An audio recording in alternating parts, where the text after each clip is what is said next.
This is the Ohio Writers Guild, and tonight we have Louise Pistole, and we are going to talk to her about her journey of being an author. But before we get started, I just want to let you know the Ohio Writers Guild has been around a long time, and we want to help promote writers not only in Ohio, but everywhere.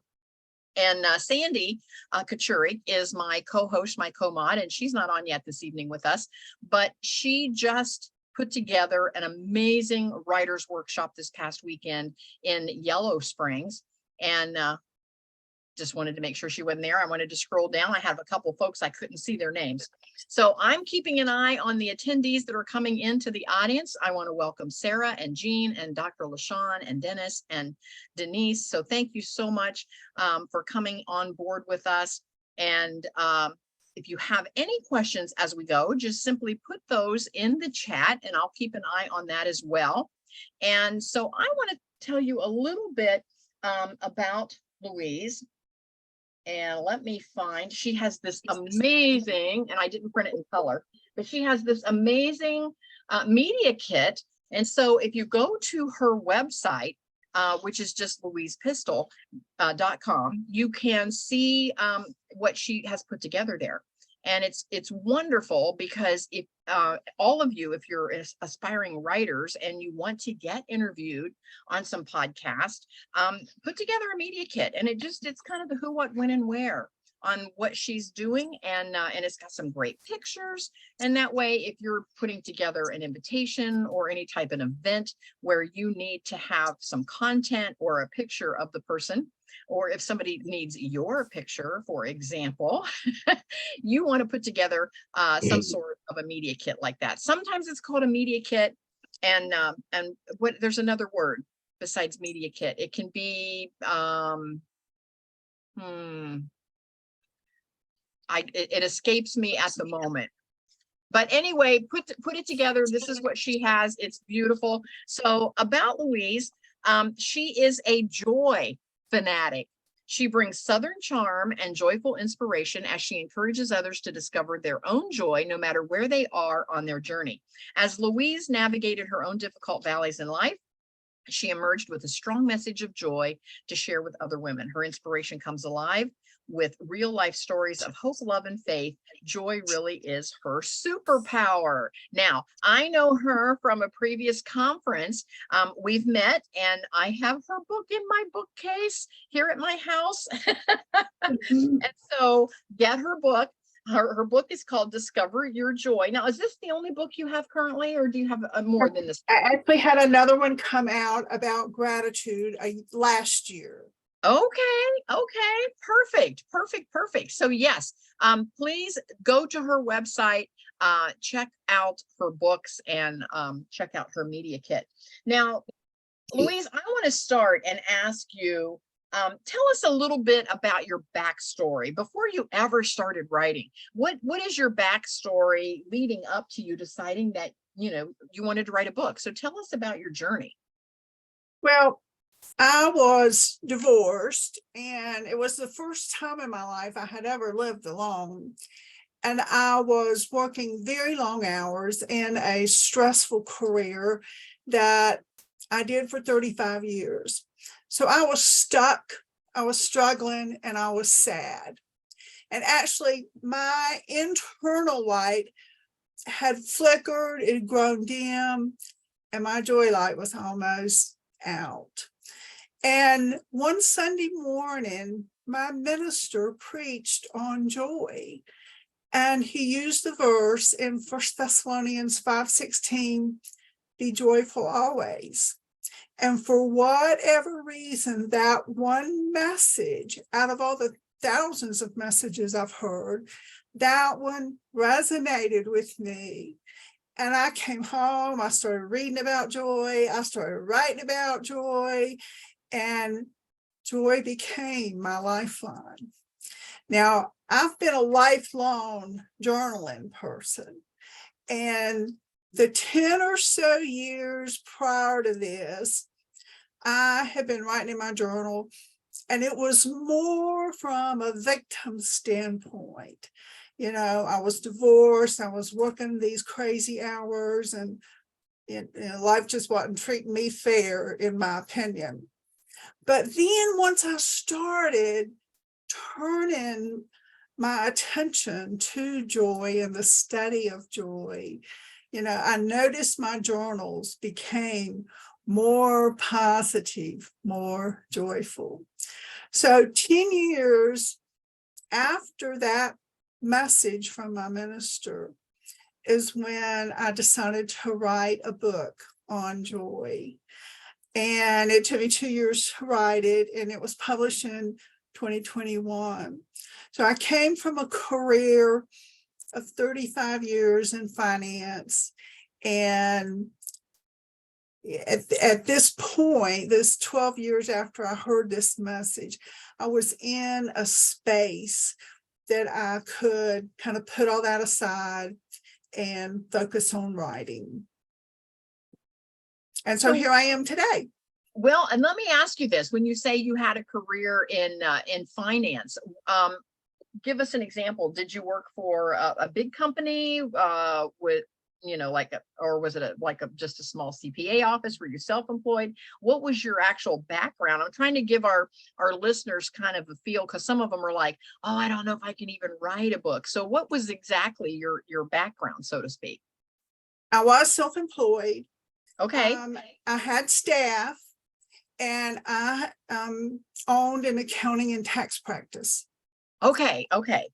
And so you knew your way around a little bit of business. You had that business background already because you were running a business. Right. Yes. Okay. And I did. Okay. One thing that I did was I did write business articles, and I was involved with the state and the national accounting societies. And, I had written talks that I had given for those organizations and all. So I had a little bit of experience, but it was all about accounting and tax and nothing about joy. There's really nothing particularly joyful about IRS, So it was a big switch. It was a big switch for me, for sure. Yes, I can see that. Now, I that kind of answers the question, what motivated you to actually write the book, but were you still working in the accounting firm as you decided you were going to write this book? I actually signed the contract to write my book in May of 2019, and I closed my office in July of 2019. Okay. So there for a couple of months, you kind of already knew you were going to close, retire, whatever. Now, did you retire at that point from the accounting? I did. I kept a few accounts and friends and family, and I have since kind of gotten away from all of that now. Okay. And so my time is mine, and now I am, working on more things, and I actually have more time available to me. Okay. Well, my question then is so you signed the contract with, and for those of you that are listening, and I'm just going to give you a little overview, and you might put in the chat, because we've got a nice little audience. We have Denise and Dennis, Dr. LaShawn, we have Jean, we have Linda, we have Sarah, we have two Sarahs. So welcome, and put in the chat, if you will, if you're published or if you're not published, kind of where you are in your writing, so that we kind of can talk directly to where you are, because the whole point is that we want to bring tons of value to you to help you get published, if that's your goal. And so with that said, again, put in the chat a little bit about yourself. But for those that are listening, you have this one end of the spectrum of traditional publishing, all the way to the other end of the spectrum of being self-published. And then there's 101 hybrids in the middle. And that's where it gets hard to sort out all of those different hybrids in the middle. Dr. LaShawn said, I have published an article looking to publish a book. Okay, perfect. Jean says, not currently published, but I'm submitting some short stories for publications while I work on my novel manuscript. All right. It looks like we've got some writers in the house. I love it. I love it. Love it. Love it. And Sarah says, beginner, have not written much for publishing and rather for personal thought and philosophical reflection. So again, she's writing. I can't tell if this is Dennis or Denise. I can't tell. It says, this is my first webinar with the Guild, so I'm just here absorbing info. I am not published, but once upon the time I had a blog. Okay, very good. Linda, this is my first time here with the meetup group. I have one finished children's picture book. Good, good, good. And I would like to know how you choose a publisher. What process or cost did you consider? And we're going to talk about that, because what happens again is that you've got this whole traditional end where the only way to get into a publisher clear on that traditional end is through an agent. So the question is how do you choose an agent?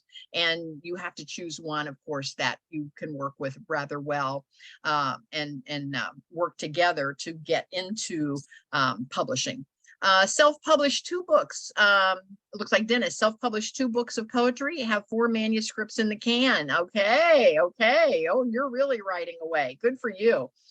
So anyway, what happens then if you're not going to go that traditional publishing route, and you don't want to go self-published where basically you have to wear all the hats and figure out all the steps, and then there's all these hybrids in the middle, that's where the waters get a little muddy trying to choose which in the middle of the road you want to go.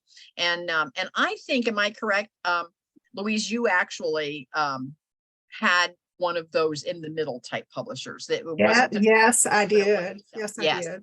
Yes, and I did too. And I'm published with one of those as well. Not the same one, by the way. Louise and I picked 2 different routes to take, but both are publishers that are kind of in the middle. Sarah says, I'm an unpublished author. I feel too scatterbrained to really understand how to write and have a lack of expertise. And we're going to talk all about that.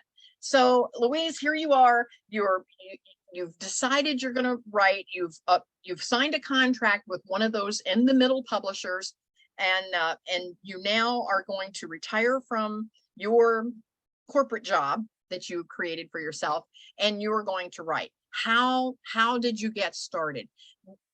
Did you feel like, I can't wait to sit down and start writing? Or did you sit down to that blank page and say, what do I start with? How do I start this? Well, there's one little piece of information here that I need to insert is the September before I retired, I remarried, and I actually married my high school sweetheart. And oh my goodness, congratulations. Thank you. Whole nother story there. Actually, that story did get published in a magazine.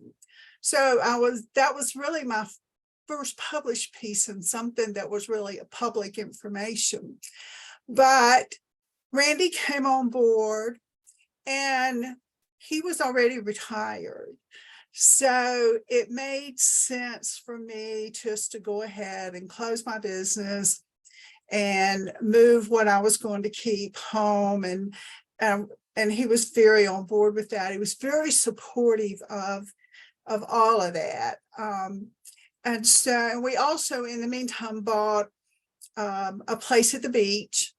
And so that is my real inspiration place, is the time that we can spend at the coast.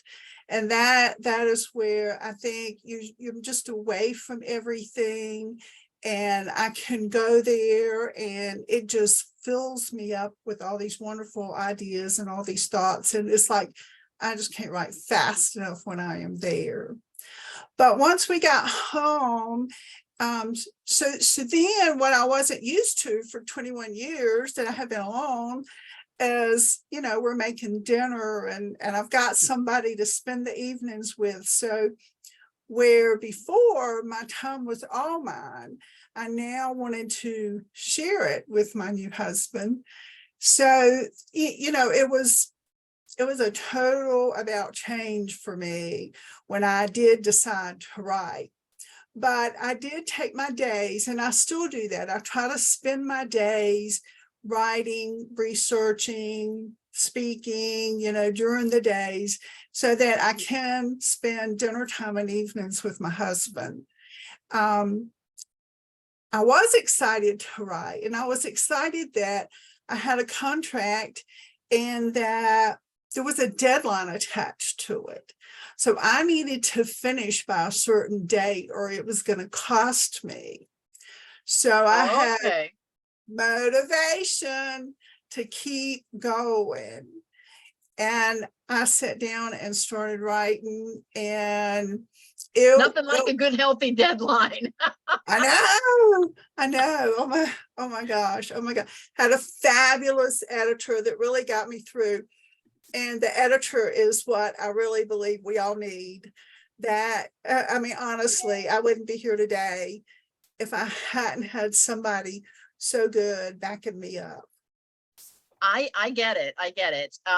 And again, my experience is similar to Louise, except in the fact that I picked one of the middle of the road type publishers as well. And but my package came with the editing included. And I'm thinking, if I think back about the one that you had, Louise, yours did not include the editor. You had to pay for an editor separate. Am I correct? Yes, So I did. how did you find an editor? And I want to say welcome to Sandy. Sandy, thank you for jumping on. Sandy is my co-host, my co-mod. So thank you for being here. And so back again, how did you actually find an editor? She was actually in the same group that I was in. And even though I did not know her, I had a fair amount of interaction with her, to the point that I was comfortable reaching out and saying, this is what I need. Do you think you can help me? And she was very generous with her time to show me what she could do, what her recommendations would be, so that I kind of knew where I was going. But I do think the editor is a big part of our writing journey. It was mine. It was a big part. And I mean, she turned my writing into a masterpiece. And I tell her that every chance I get. And so for those of you that are listening, just keep in mind, you don't have to be perfect. You just have to get your story out there on paper, get your manuscript together. And then you can start looking at how in depth you want to go with your editing. And there's all kinds of levels of editing. And again, for those of you that are listening, we do have a little mastermind where we meet up once a month and we talk about those different levels of editing. And we talk about all the different types of publishers that you can go with. And we talk about all those things. And so if anyone is interested, again, just touch base with me at kathybenner.com and we'll get you connected. Sandy is on the call. She is my co-host. And Sandy, I was just bragging on you on your Into the Springs workshop that we just came off of. It was a wonderful, amazing workshop.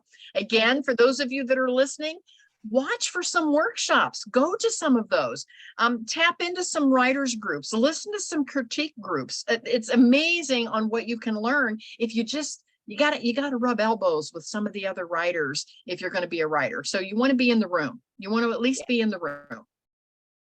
I'm going to jump over to Sandy for just a minute. Sandy, say hello to all of our listeners today and tell them just a tad bit about what you do. And then we're going to go back and ask Louise some more questions. Thank you. Thank you. I was kind of in a Zoom trap there for a while before it let me in. Anyway, hi, I'm Sandy Kachurik, and I'm a writer myself, but I also direct a writer's workshop in Yellow Springs, Ohio, at the Mills Park Hotel. The first weekend in August, we just finished up August 4th through the 6th with Jane Friedman and Jason Sanford. And I welcome 55 people. And I think for the number, that's the largest I've ever dealt with, I thought, okay, how am I going to make this group feel like there's only like 30 of them? And I think I pulled it off. There was, and you're definitely right. There's an opportunity Part of the writing world is community. You hear that word so much, it's almost becoming tired, but it is. You're sitting around a table that you kind of gravitate toward every time you walk in the room, and you see those same faces, those same 9 people around your table, and they're all dealing with the same sort of issues. And writers, somebody has a secret you hadn't heard, or it's just amazing where your answers can come from. And good speakers are good too. I had 2 excellent ones that brought up issues, some that might be over one's head, but it didn't matter, because somewhere down the road, you're going to meet that situation and you're going to think about, I remember someone talking about that.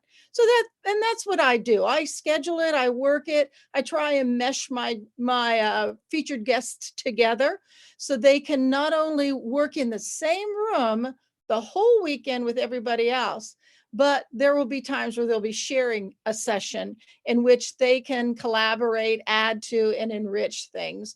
And next year, I am working on it. It's August 2nd through the 4th at the Mills Park. And we're doing mystery and the Ohio Narrators Association. So what if you want to narrate your own book? This group will show you how and what kind of technical equipment, what should the space look like. So there's a lot of how-tos to help you, but I'm very much into, it's all about you, the writer. And rather than being more or less a passive sitter in the audience, I want you to be able to ask your question whenever. Thanks. And Sandy, it was wonderful because there were a lot of questions and answers that went on that weekend, and I loved it. It was only the second writers conference that I had been to, and I loved everything about it. So I can't wait to go again. Dr. LaShawn says that the Literary Cleveland is sponsoring an incubator writing conference September 18 through 23, and it's at litcleveland.org. So just an FYI for a writing experience. So if you can, jump in and attend some of these conferences. And because again, it does several things. The first thing that I think a writers conference does is it allows you to realize that getting published is possible.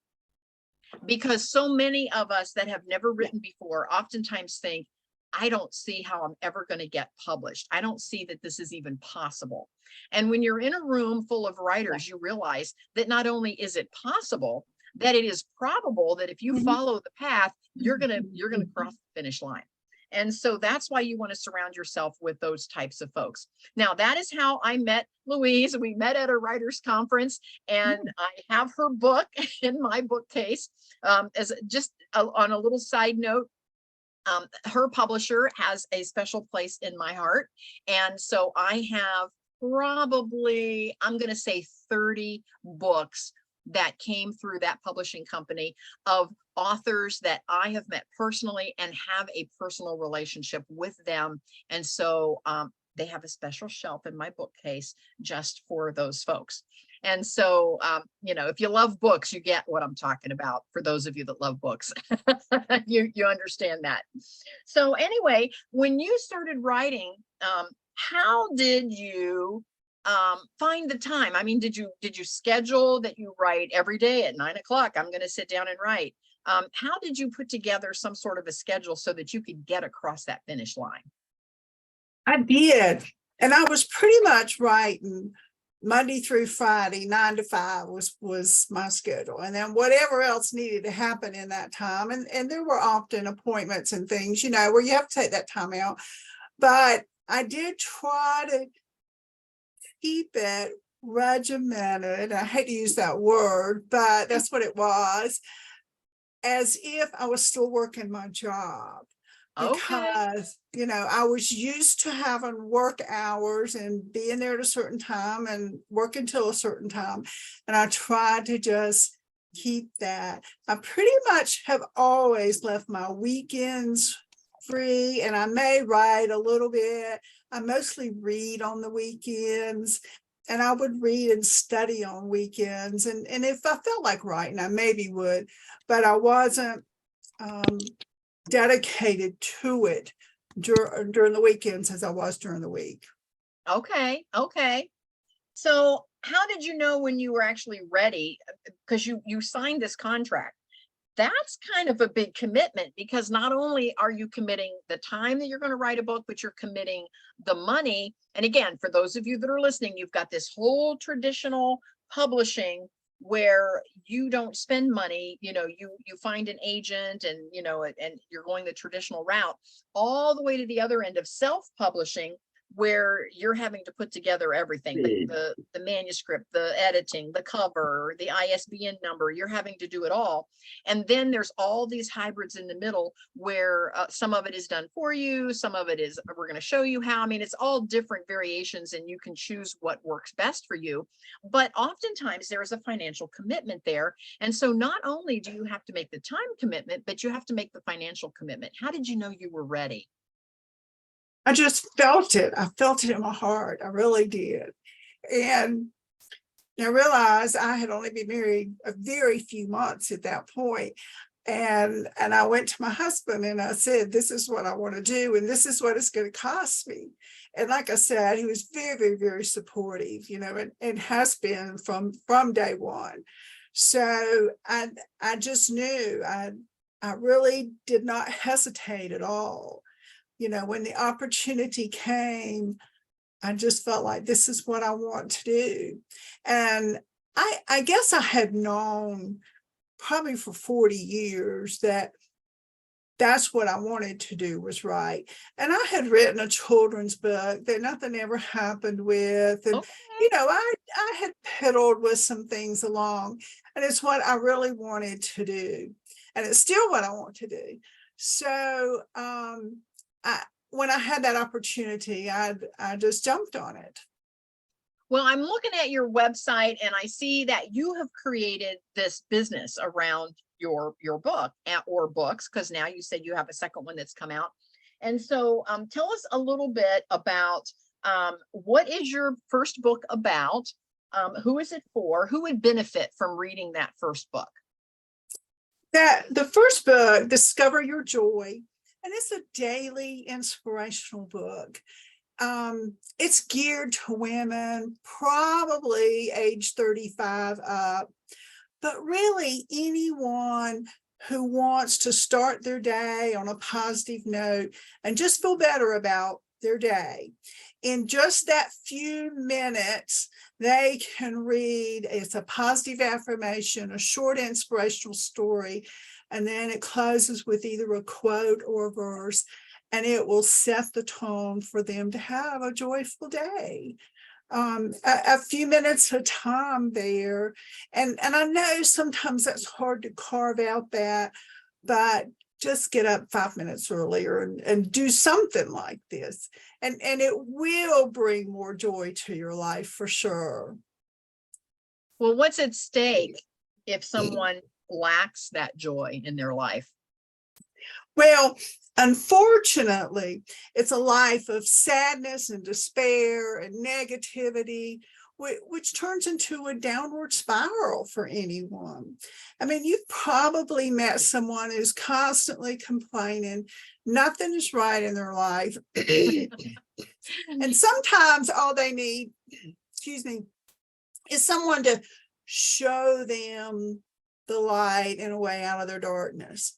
But often, and I've met some of these people, and perhaps you have too, you'll meet someone who doesn't want to be happy and surely not joyful, and they're not happy unless they're unhappy.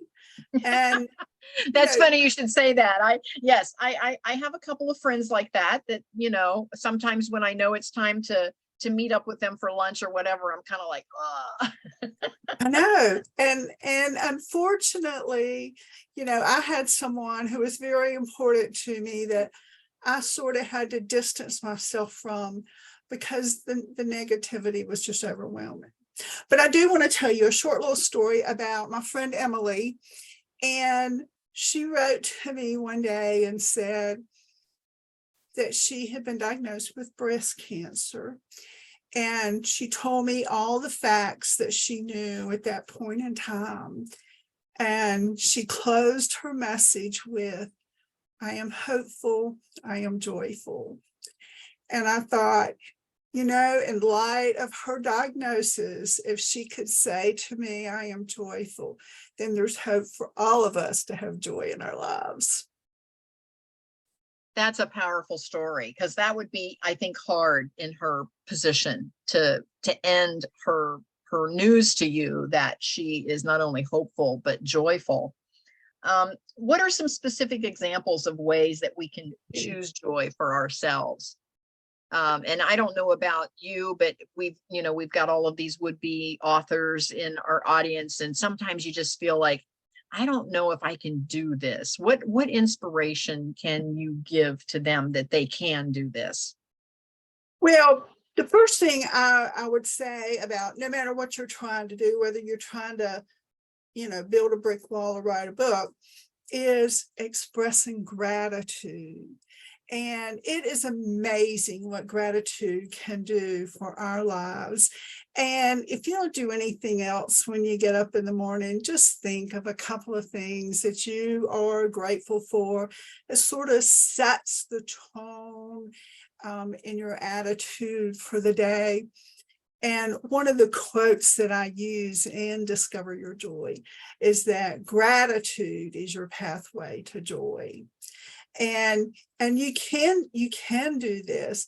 The positivity is a big part of this. Affirmations, telling yourself, I am going to do this. I can do this. I am worthy of this. And being around positive people. But another thing that's real important to me is to get out and spend time in nature without your phone. One of my favorite things to do is to sit on the porch. We've got birds, and my wind chimes are making their little noise, and there's bunnies and rabbits and trees and bushes, and there's always something in bloom, and that just refreshes my spirit. And I think we have to find that place of inspiration. And like I said, the coast is number one, and my porch is probably number two.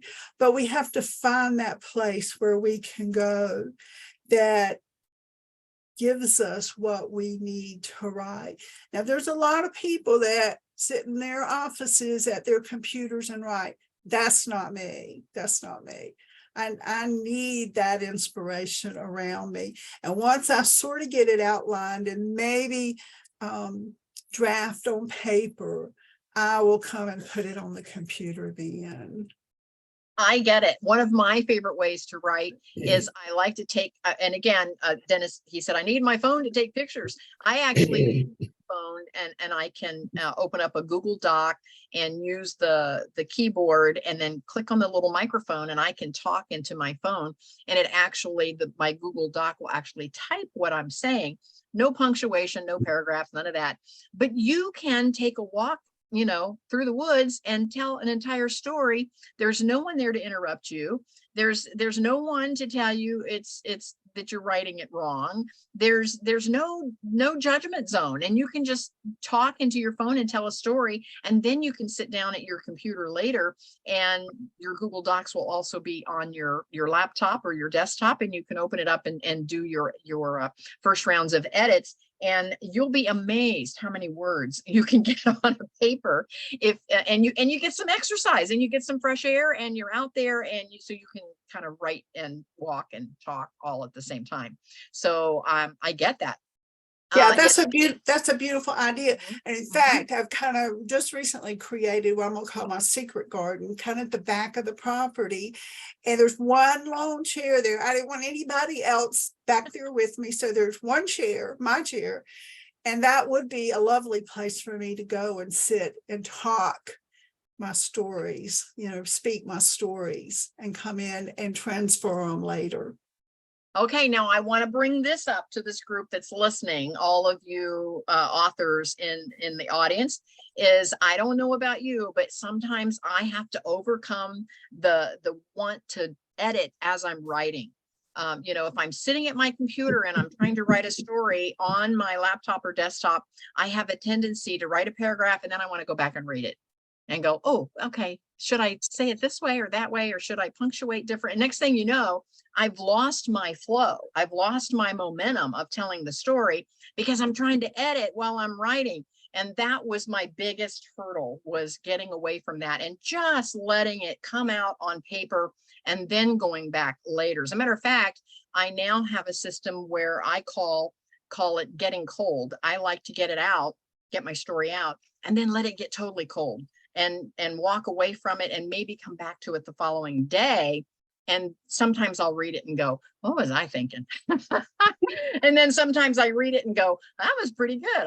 I can just clean this up a little bit, and I've got the beginnings of a great story. And so I had to overcome that want to edit as I write. So was that ever an issue for you, Louise? Oh, absolutely, 100%. And it still is today. You know, I have this sense of perfectionism, and it's like, I cannot get up and walk away from it. This is not perfect. And so it is difficult.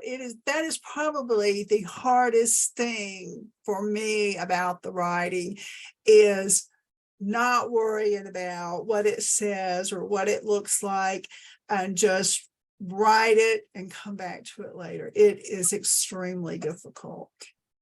I get it. I get it. So now you have a second book that is already published. Am I right? Yes. And I actually self-published it. Well, that's what I was going to ask, is did you go through the same publishing company, or did you make a different decision, and why? I did self-publish them. It is, I'm going to say, a combination book and journal. It has, like Discover Your Joy had, inspirational stories for 366 days.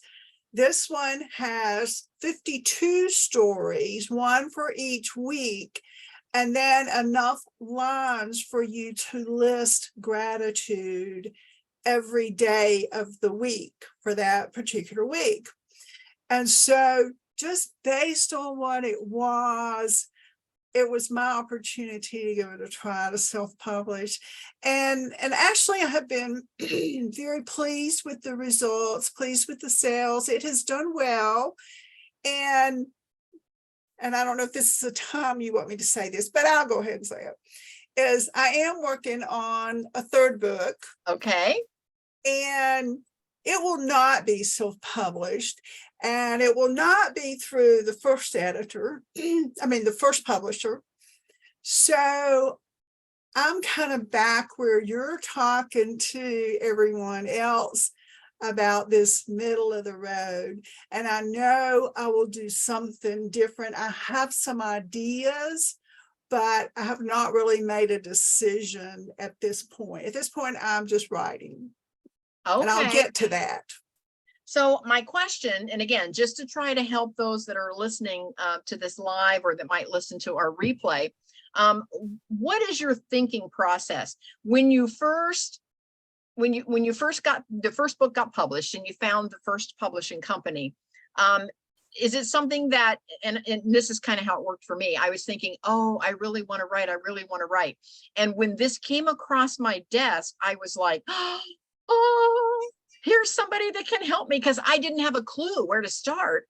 And so I kind of latched onto that group, and I learned a lot being in the same group that you were in. And I learned so much. And so from there, I knew, because I didn't know what I didn't know. And once I hung out in that group for a couple of years, went to a couple of conferences. And once I did that, I had a better idea of what questions to ask. And so I had a better idea of how to sort it out. And so, again, it was a great how-to. And so from there, your second book, you decided to self-publish. What kind of questions were you asking, and what kind of answers are you getting as for your third book? What makes you decide I guess the big question is what makes you decide that you don't want to self-publish this third one? I feel like it needs, I hate to say it this way, I want a higher level of expertise involved. The first book is a true book. It's a true book. The second one has a lot of feeling of the book / journal. And I want this third one to be more like the first one. And I just want it to be up and coming. I want it to be great. And I think I need help to make it great. Okay, I get that. And that's kind of where I'm at as I search for how I want to get published. I think I want somebody that kind of knows their way around the publishing industry a little better, so that they can direct me a little more. And that's why these conferences are so important, because you do get the big picture of where you want to go with your work. And it's Yes. important because, and then again, I know some folks that have published, and then down the road they said, oh, I did that, wished I would have done this, and they republish.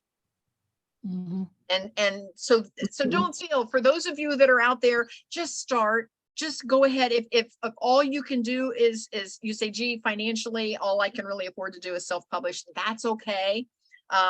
Because there's all kinds of opportunities out there. And you just have to start. If you never start and you never do that first one, you're just going to talk yourself out of it. And don't talk yourself out of it. Talk Mhm. yourself into it. Take that next best step. Yes, keep going, keep going, keep going. Sandy added into the chat that she agrees with Dr. LaShawn that the Incubator Writing Conference is an excellent one. She attended last year and was amazed at how it catered to the writers, and she believes it was for free. It was. So It was. check it out. Yes, check that out. And also Linda, she says she loves to walk and talk in the woods. Yeah, she loves to do the same thing that I like to do. So that is great news. So you're working now on the third book. Do you have a title already for your third one, or have you come up with a title yet? No, I haven't, but if I may, I'll tell you just a teeny bit, just a couple Okay, sentences. absolutely. The first book, Discover Your Joy, it's an inspirational book. And there's a fair amount of references to God and there's scripture, but it is by no means a devotional, and it is not a faith-based book. This one will once again be about joy, but it will be 100% faith-based. Okay. And so that's why it's taken me a fair amount of research on this one, because using the Bible as my reference, I've got to get it all right. There's no room for me to misquote or misstep or mistell a story. So I am working on that, and it may even take me longer than the first one, but I'm working on it. Well, and the message in that, again, for our listeners, is be authentically you when you're writing. And that's why I like to write where there's a no judgment zone, like I'm away from the house, or I'm away, taking the walk in the woods or whatever, where you're writing authentically you. You're not thinking, well, if I write that, Aunt Sally might not like it, and if I write this, Uncle George might not like. I said you Right. just be authentically you when you write, and your tribe will find you. Your tribe will find you. And I so believe you're right. yes. I think you're right about that. And I like what you said, being away from the house. And I did write probably a huge amount of that first book at a local coffee shop. I mean, I don't even drink coffee, and I was a regular at the coffee shop every morning. Now, another thing that I like, and a little hack that I like to do, is I like to get up kind of early before everybody else. I run a bed and breakfast in my home, and guests start to move around, and then everything starts to get crazy busy. And so I like to get up when it's really still dark outside and there's nobody up but me. And I can write for about an hour each morning in those early morning hours. And that's my favorite time to write, because again, it's just me, and I don't have, the phone isn't ringing, and nobody's asking for anything, and nobody's asking directions to the airport or wherever, it's just a quiet time for me. No one knows I'm up. I don't tell my adult kids that I'm up, so they're not calling me. And it's just a perfect time for me to get some writing done. And I think you'd be amazed at how many words you can get on paper if you just set aside a time every day to do some writing. But you do have to find a quiet time where family needs don't start pulling at you. As the dishes and the laundry and the kids, and how it is. We all have those, and the job. A lot of us are still working a full-time job. Absolutely. Yep, I'm that way too. I'm an early morning person, and I'm up probably 3 hours every morning before my husband gets up. And that is my quiet time. And that is when I can do a lot of writing, for sure. Now, I have a girlfriend who it's in reverse. Her husband is a very early bird. So by the time she gets up, he's already, banging around in the kitchen and making coffee and all that. So she is a night owl. So she actually waits, because he goes to bed early because he gets up early. So she waits and does her writing at night after he goes to bed. And she gets all the kids in bed, and he goes to bed and everything's quiet. And then she spends an hour or so late at night, because she's more of a night owl. So it's whatever works for you. Okay. Yes. There's no definite system. It's whatever system works for you. But I will tell you the key word, if you take anything away from this talk tonight, the key is consistency. You have to consistently be working on your project, or else it's just kind of that dream in the back of your mind. You just tell yourself, someday I'm going to write a book. Someday I'm going to write a book. And so consistency is the key. And it's good to have an accountability partner too. My girlfriend and we decided that we're going to do a chapter a month, which, once we get started, we realized that we could actually do a lot more than one chapter a month. But that is our commitment to each other, is one chapter a month. And so right now, when I see her, I go, you better be on chapter 8, because this is August. And we started in January. So I'm like, you better be on chapter 8. And she's like, you better be on chapter 8. And so that does kind of keep us on target as well. So I love that as well. So what plans do you have for the future? I want to talk to you a little bit as you weave in what your plans are for the future. How did you create this amazing website and this business? You're doing speaking engagements, you're being interviewed like with us on this podcast, you're writing, you're into your 3rd book, you're making it happen. How did you, what was your vision for that? How did you decide to do all that? Well, I didn't particularly have a vision in the beginning beyond writing. I mean, that was my vision there. And that came to fruition. And particularly that first year after the book released, after Discover Your Joy released, I did have a lot of requests for podcasts. And that kind of catapulted me into the speaking arena. And I do enjoy that. There is a lot of that you can do today online. There's more and more travel opportunities that are opening up as we have come past the pandemic. And I'm kind of game for any of it. I like people. And so I am happy to be out there on the front lines, talking to them and shaking hands.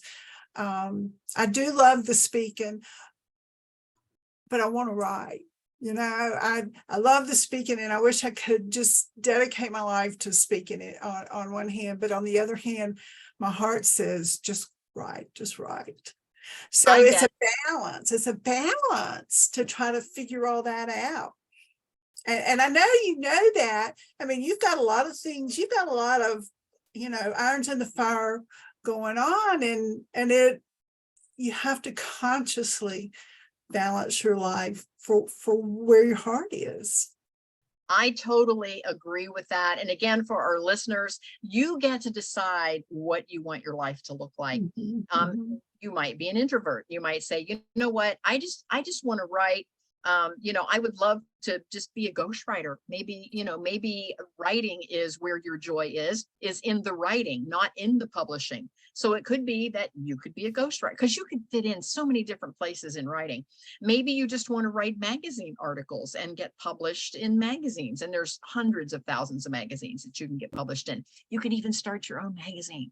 And then you might say, I want to get published. I want my name on a book, on a novel. It doesn't doesn't matter what genre you're in. You might just say, I want to be published. And so that's what you want to go for. And it could be that you say, I want to create a legacy. I want to create a legacy for myself and for my family. And so I want to create some kind of a business that can continue on. And so you can make this writing anything you want it to be, as big or as small as you want. So don't feel like, if you get involved in a writers group, that if everybody is going to create a business around their writing, that, oh, I guess I have to do that, even though I really don't want to. You don't have to.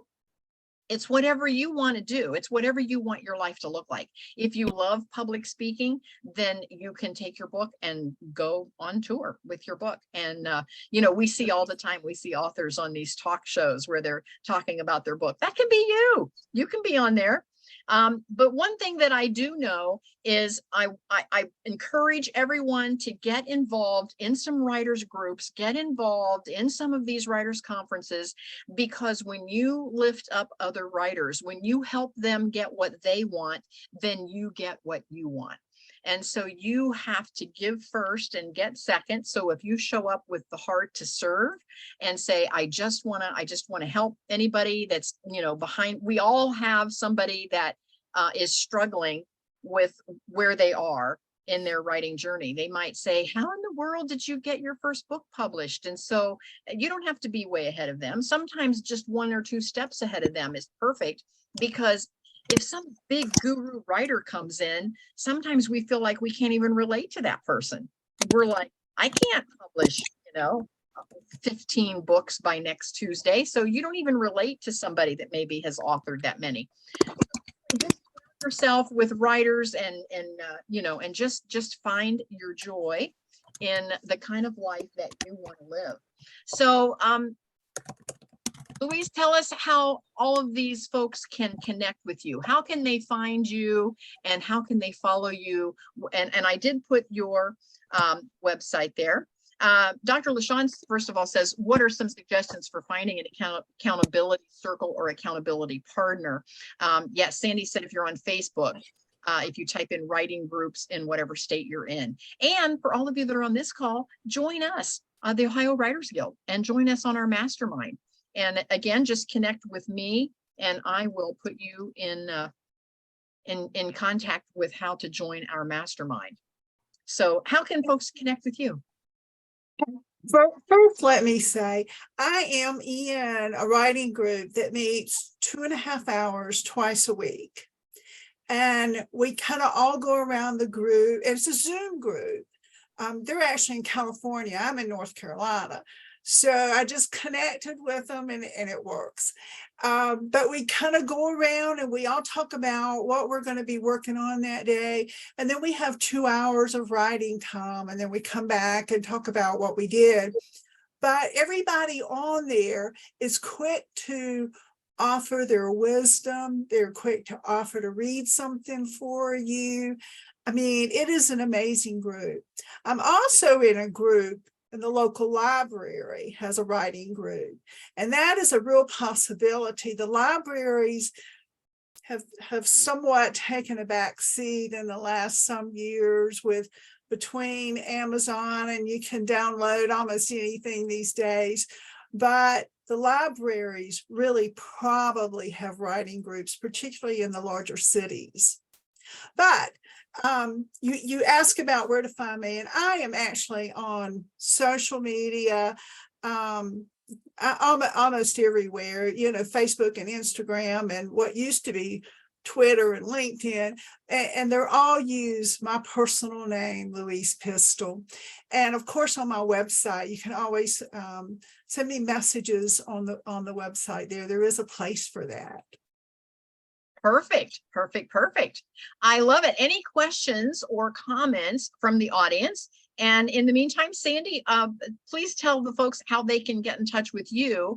And because I know now your writer's workshop has just ended for this year. And so for those of you that missed it, you really missed it. So put it on your calendar, first weekend in August of next year.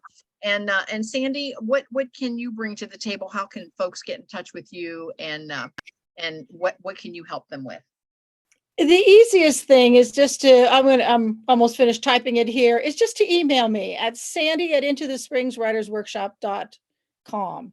And if you have a question, I'll be more than happy to answer it. But you're right, trying to find, as Dr. LaShawn was saying, how do you find that accountability person? How do you find that accountability circle? And my comment was, well, I'm pretending, what if I was just starting out at the first time?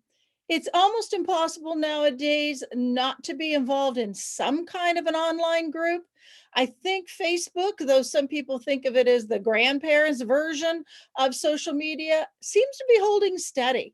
And if Mhm. you type in your search and saying, let's say you're from Pennsylvania, Ohio writing groups in Pennsylvania, and see what pops up, there might be one within driving distance if you want to be there in person.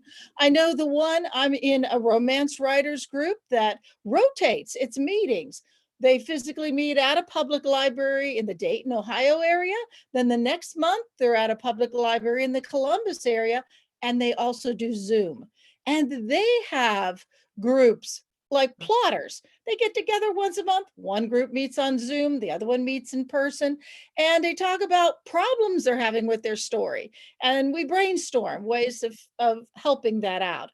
Or if people are kind of stuck in a corner, how to get them out of that corner, how to get them moving. We have something called Magic Spreadsheet.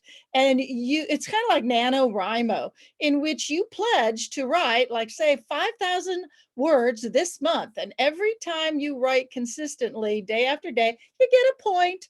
And then you get an extra point if you do it without breaking up. And then at the end, you may win. Okay, it's silly. Someone came up with the stuffed emu, but if you win with the meeting your goal the best, better than anybody, you get to take home the emu for the month. Or we just pat you on the back and say, well, good job. There's another couple that I talked to. They met at an Into the Springs, and all they do is when they are writing, they'll text, and all they'll put is, like, those little emojis, the little cartoony things. They have a pencil, and they send the picture of the pencil to the other person, just to tell that other person, well, I'm writing right now. That's it. They don't say hello. They don't say how much they're writing. It's just something, as if it could be as simple as that. But a lot of times, if you're out there thinking you're the only one Mm. struggling through this, please think again. Start somewhere. And you're right, Kathy. Libraries do not want to become irrelevant, and they are stretching out there. They've got writing groups. Walk Mhm. into your public library and say, I'm really looking for a writers group. I'm really looking for maybe a couple writers or one writer that I can just chat with. Again, I know in the Dayton area, there's something called Write Writers, and in honor of the Wright brothers. And they meet and they write together. They do nothing but, all you see is the parts of their hair because they're all bent over their tablet. But they're all doing it together, and some people feed off that energy. So Yes. those are all Yeah. kinds And of it is about energy, and it's about coming together and having that, that camaraderie and community. It's huge. Linda said she would really like that email, and I know that you're typing that, Sandy, so that she can connect with Into the Springs. And Sarah says, do you have to have social media in order to market your book or have an author presence? She says she heavily prefers not to be on social media. You do not have to be on social media. First of Right. all, if you're going to be published, whether you're traditionally published or whether you're going to be self-published, Amazon is like one of the largest search engines in the world. And so if you're on Amazon, you're out there. You do not have to spend all your time on Facebook or Instagram or Pinterest or any of those. Now, if you enjoy the social media aspect, you certainly can sprinkle yourself across the social media, and that does help, but you don't have to be on social media. Again, you can put yourself wherever you want to be in this community as a writer. And again, you can be behind the scenes kind of writer, where you're just writing for other people, or you can be totally upfront and a public speaker talking all about the book that you just published. So, and anywhere in between. So you can really fit in anywhere that you want to fit in. And I think that's what I really want you to know, is that you don't have to pick someone and say, I've got to do everything they're doing in order to be successful. Because you can find your own little niche there. And again, your tribe will find you. So just remember that. Just be authentically you. Okay. Dr. LaShawn says, very helpful. I have to run to a meeting. Yes. Thank you so much for being on with us today. Yes, Sandy put in the details for next year of Into the Springs Writers Workshop in Yellow Springs, and beautiful hotel, by the way. And it's going to be all about what, mystery and crime novel so far. Okay, I'm in, because I want to write. I want to write cozy mysteries. So this is going to be a perfect one for me next year. And so mark it on your calendars, depending on what your schedule is like, but get connected somewhere with a larger community, and it will help motivate you. Any last comments or inspiration from anyone before we go today? Louise, how about you? Well, the one thing I would like to say is that I would want to challenge everyone just to go out into the world and shine your light and share your joy. Thank you so much. I appreciate that. And again, for those of you that are listening, tune in to the Ohio Writers Guild. We're on every month talking with a different author, and just we're kind of pulling back the curtain, let you see, let you see how the soup is made. Yeah, because it's all different. Yeah, it's all different. So join us every month. Yeah, because there are a lot of folks who look at thinking their favorite book is like Gone with the Wind, and they think their book has to look like Gone with the Wind from the moment they write the first word. And it takes a while to get to that point. So never be discouraged. And I talked with an author at the writers conference, Sandy, and I'll just toss this out before we go. I had a gal, and she was feeling very insecure. She made the comment, she goes, I don't even feel like I'm worthy to be here. And I said, don't feel that way. And I said, what makes you feel that way? And she goes, oh, I'm hearing people read on open mic night. She said, there are some writers in the room. And I said, oh, absolutely. And she said, I just don't feel like I'm even worthy to be in the room with some of these folks. And she said, I want to write and I don't know where to start. And I said, have you thought about blogging? Because what it does, if you start a blog, now your entire commitment is just a couple of paragraphs. Your commitment's not a whole novel. And she is a restaurant owner. And she said, oh, I could blog about some of my recipes over the years. And I said, absolutely. So she's going to connect with me sometime later down the road, and she wants to start a food blog. So we'll see how that works. I think we've got, or maybe it's just me. In fact, I just sent her something today, and I told her to do just that, and I'm going to meet her in a month. And this is what I want to see with her being done. And she likes to work with, she's a cook, chef. Yeah. So I gave her a recipe. You're going to do this, this, this, and this. And a month from now, we're going to meet in Yellow Springs, and you're going to tell me how it went. So yeah. Perfect. I love it. I love it. I do too. Yeah. Yeah. So for those of you that are trying to get started and you're not sure how to start, start with a blog. Start with just that gets you writing. That'll get you writing, and that'll get you published out there on a blog post. And then, the sky is the limit. Yeah, because that's so simple to what Louise was talking about with her journal. It's a blog is a public journal. Of course, you always have to know your audience, so it's a little different than your personal journal. But that's it. Get your thoughts out there. And actually, I did blog. I did blog in the very beginning, and I only do a few blogs now just because I do spend my time, writing for a book. But the blogging was good in that you do get comments on that, and that helps you know if you're going in the right direction or not to some degree. Yes.